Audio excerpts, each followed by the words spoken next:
नमस्कार. जगन्नाथ गंगाराम पेडणेकर ज्वेलर्स प्रस्तुत home minister को पावर्ड बाय गोदरेज नंबर 1 आणि सोसायटी मसाला टीच्या या भागात या रंगपंचमीच्या दिवशी आपणा सगळ्यांना शुभेच्छा आणि आपल्या सगळ्यांचं स्वागत.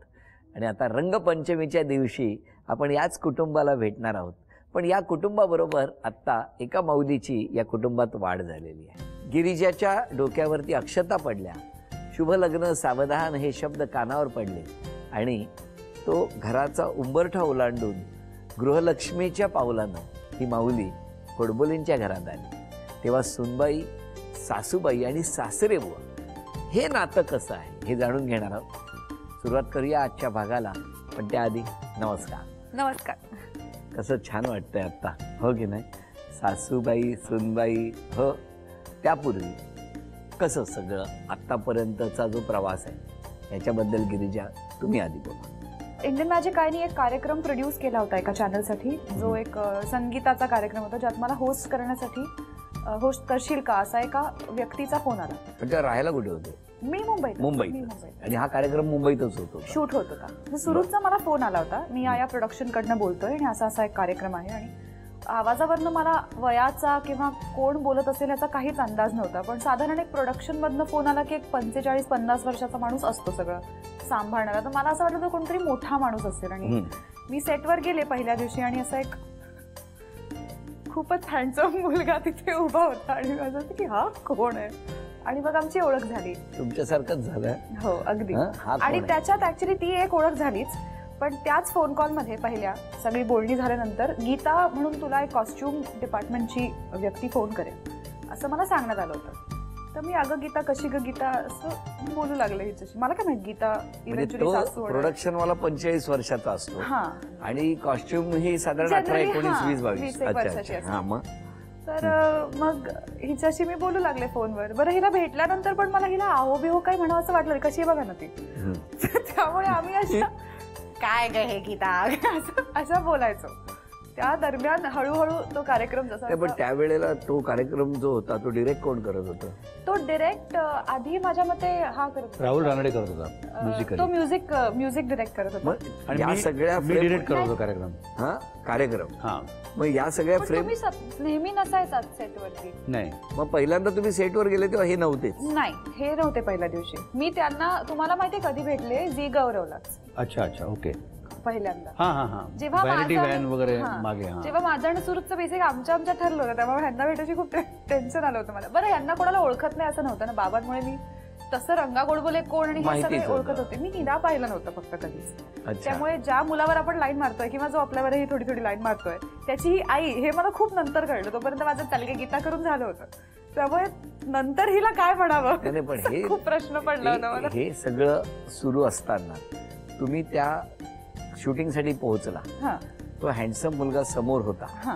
इथून लगेचच नसेल ना तो प्रवास? नाही, अगदी नाही. इनफॅक्ट बरेच दिवस झाले. सो तो कार्यक्रम सुरू असताना आम्ही सेटवर जितकं बोलता यायचं, जितपत एक बेसिक सगळे बोलतात, ओळख होते, तितकं बोलायचो. मग काही कारण असतं तो कार्यक्रम त्या चॅनलनी इन हाऊस प्रोड्यूस करायचं ठरवलं, स्वतःच प्रोड्यूस करायचं.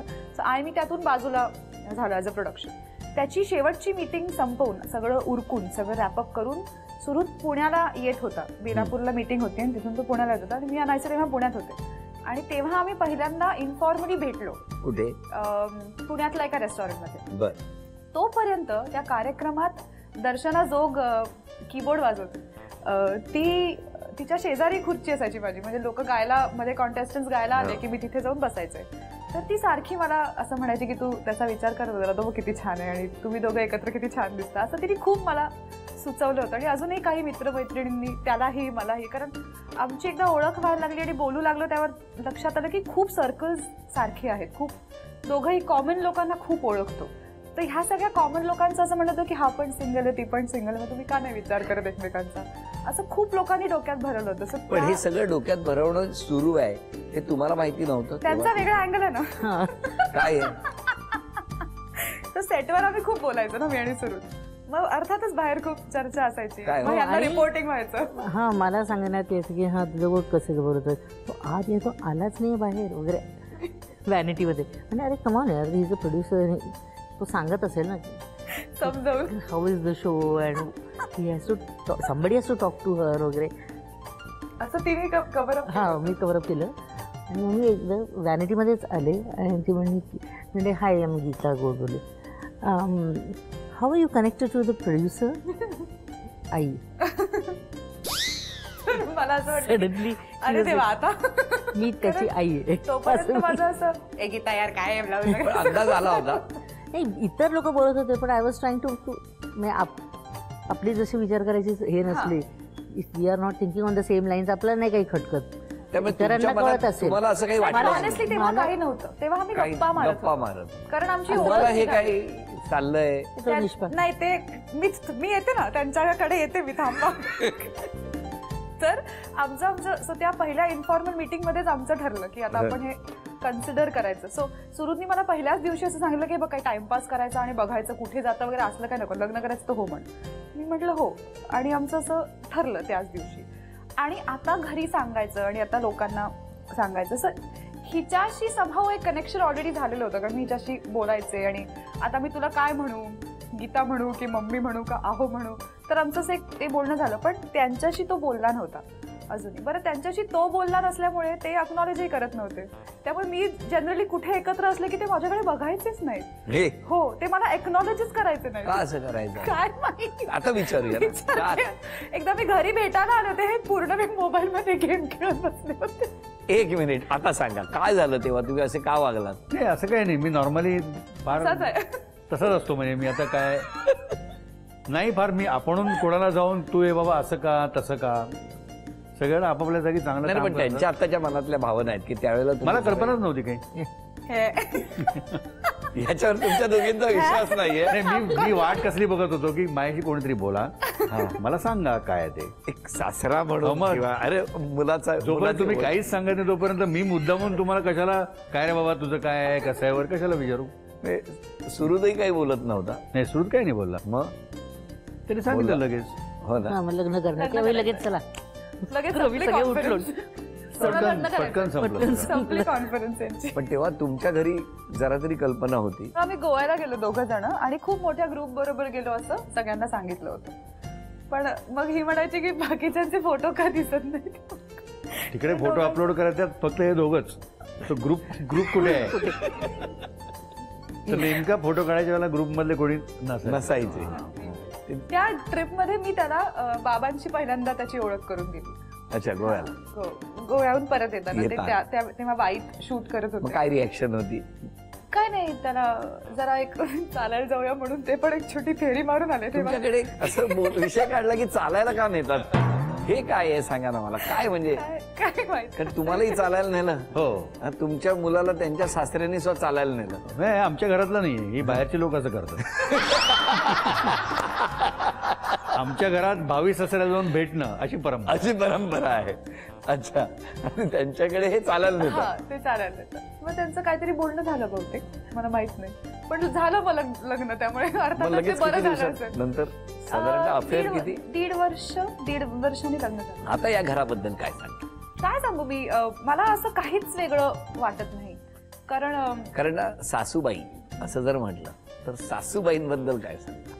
मला असं माहित नव्हतं की मी काय एक्सपेक्ट करावं सासूकडनं कारण एकतर ही इतकी वेगळी आहे. कारण काय सांगतो ज्या वेळेला त्या व्हॅनिटीत आल्या आणि त्यांनी सांगितलं आई तो आई हा जो शब्द आहे हा किती महत्वाचा आहे ना. अगदी म्हणून त्या नजरेतनं मी विचारतोय काय पण मला ती आईच आहे म्हणजे ती माझी आईच आहे. आणि लग्नाच्या आधीपासूनच जेव्हा केव्हा काही म्हणजे अगदी साधं उदाहरण झालं तर मृण्मयीसाठी काहीतरी घेतलं एखादी साडी किंवा एखादी तर ती सेम आयडेंटिकल ऑलमोस्ट किंवा साधारण तशीच दुसरी एक गोष्ट माझ्यासाठी घ्यायची.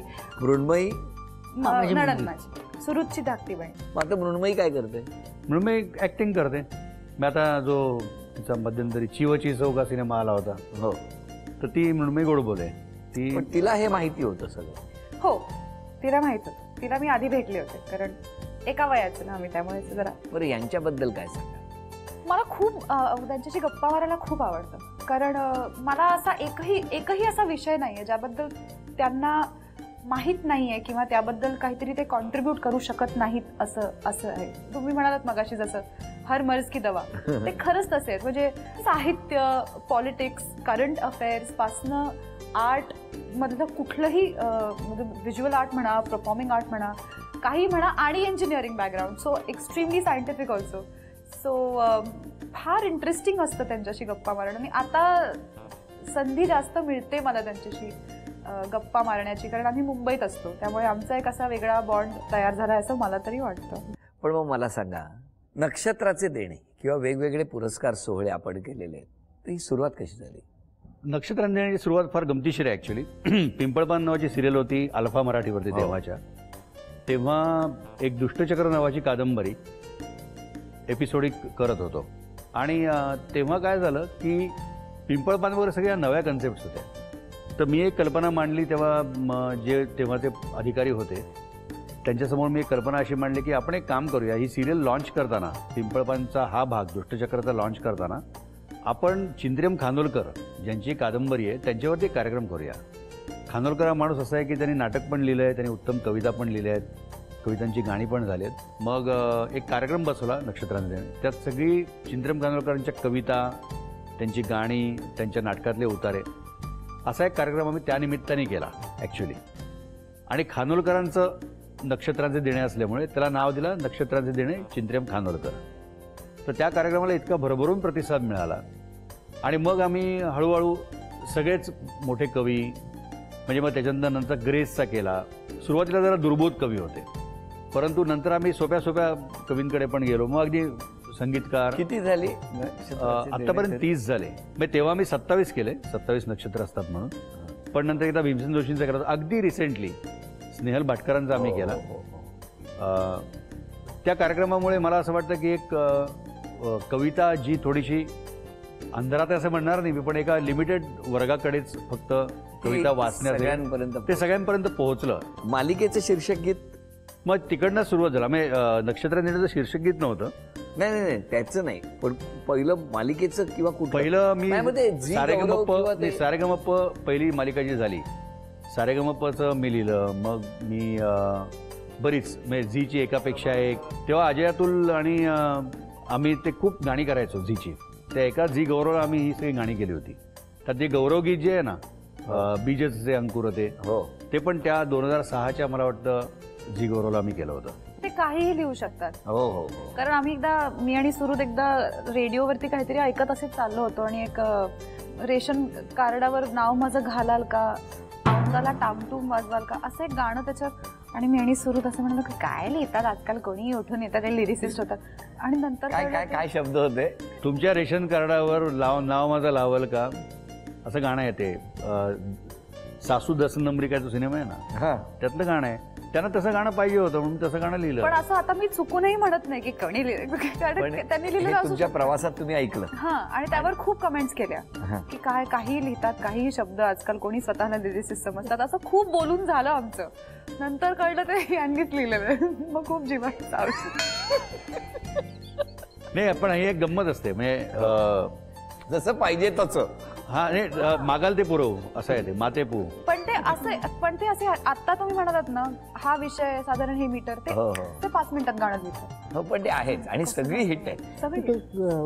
अगबयारीच्या मध्ये ती मेडली, हा म्हणजे कुंजवनाची सुंदर राणी जी आहे, I could get over that दाबून बघतोय त्यात ते दादा कोंडकेंचं गाणं ऐकते. यांनी जेव्हा ऐकलं पहिल्यांदा गाणं तेव्हा म्हणजे तू किती अश्लील लिहितोस तू, म्हणजे दादा कोंडकेंचा फ्लेवर तुम्हाला पाहिजे ना, तर मग त्याच्यामध्ये हे असं द्व्यर्थी येणारच ना.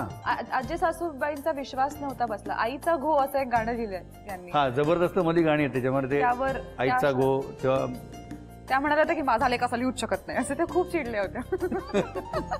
पण स्वतःला इतक्या, म्हणजे आता असं विचारणं फार हा क्लिष्ट प्रश्न आहे खरं तर, पण तरी सुद्धा ना स्वतः लिहिलेलं शीर्षक गीत, कारण सगळंच उत्तम असतं, पण ज्याचं खूप कौतुक झालं किंवा ते खूप, म्हणजे आता आम्हाला तर सगळीच ही आहेत ना, बीज जसे अंकुरते किंवा प्रभात झाली, ही जी सगळी गाणी आहेत चित्रपटांची वगैरे, ही सगळी ना, म्हणजे माझ्याही गाडीत आता बघितलं ना एक पेनड्राईव्ह आहे त्या गाण्यांनी, की ती सतत ना अशी रिफ्रेशिंग आहे.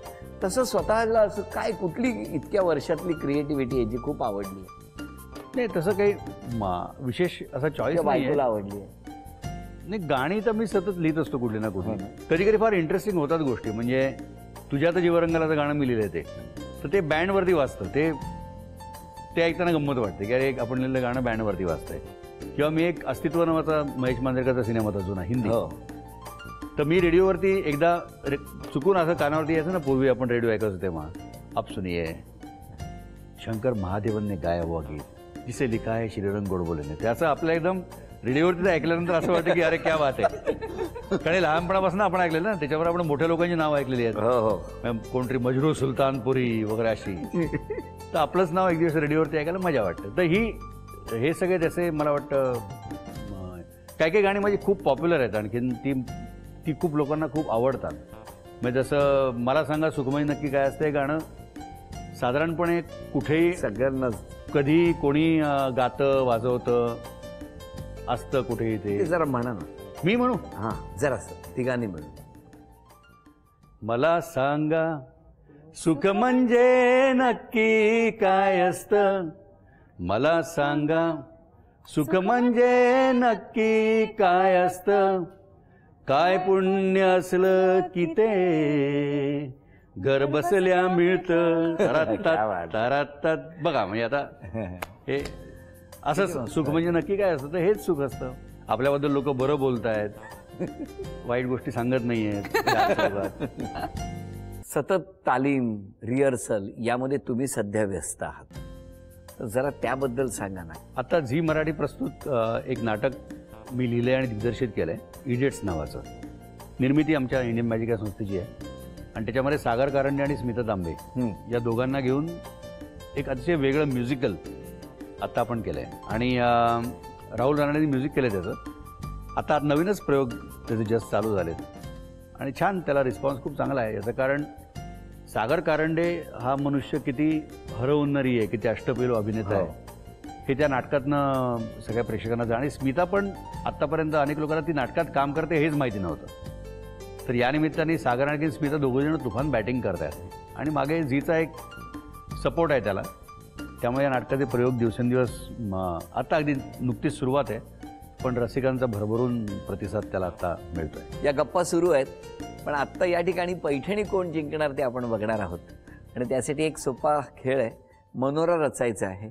सर्वात उंच मनोरा 1 मिनिटामध्ये ज्या रचणार त्या आजच्या पैठणीच्या विजेत्या ठरणार.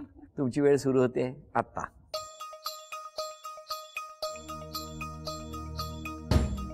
सर्वात उंच मनोरा कोण रचणार?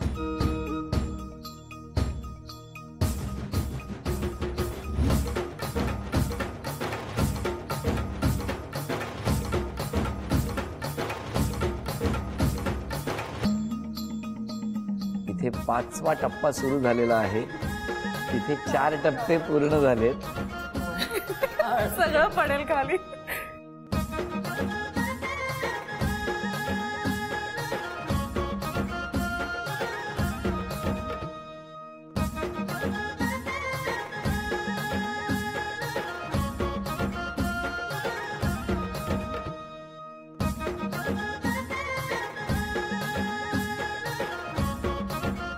तिथे बघू 6वा टप्पा. अरे वा, क्या बात आहे सासूबाई. मागच्या बाजूला मुद्दाम चाललाय गिरीजा. 10 9 8 7 6 5 4 3 2 1. झी मराठीकडून ही भेटवस्तू.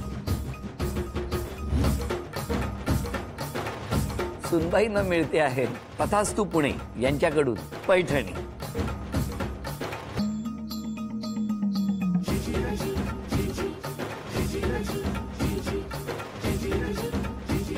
घराघरातल्या स्त्रीचा सन्मान करणारा हा कार्यक्रम.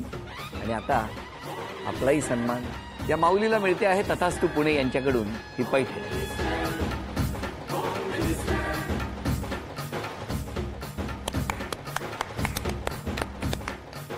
आज रंगपंचमी मोठ्या जल्लोषात साजरी झाली. आपणही तिघे या ठिकाणी आलात. खूप आनंदाचे रंग उधळले एकमेकांसाठी. तुम्ही इतके घट्ट नात्यात गुंफलेले आहात. हे असेच राहा, आनंदात राहा. या सगळ्यांना शुभेच्छा देऊया आणि आपलंही नातं दिवसागणिक अधिक घट्ट हो आणि तुमच्याही घरात असेच आनंदाचे रंग उधळत राहू या शुभेच्छा देऊन आजची ही रंगपंचमी आणि आजच्या रंगपंचमी निमित्तचा आजचा भाग इथेच संपवूया आणि पुन्हा भेटूया अशीच एक पैठणी घेऊन होम मिनिस्टरच्या पुढच्या भागात. नमस्कार.